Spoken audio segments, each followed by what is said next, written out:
one of the things that's keeps on coming up with when we're working with especially children at the Brain and Body Foundation. Some of you, of course, know what we do. We deal with kids. We call them medically fragile kids that have chronic, especially brain disorders, things like sickle cell disease and all that.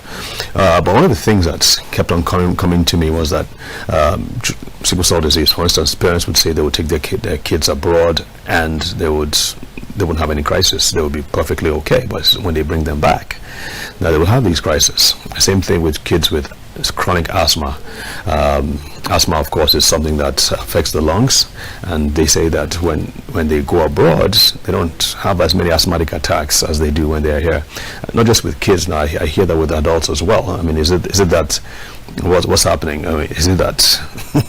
Well, I think the theory is that because we're dealing with so many more toxins and infections over here, that our bodies, and in particular our immune systems, are heavily burdened by these things. We're always having to fight one problem or infection or the other. We all are, especially if you've lived in Nigeria for any period length of time.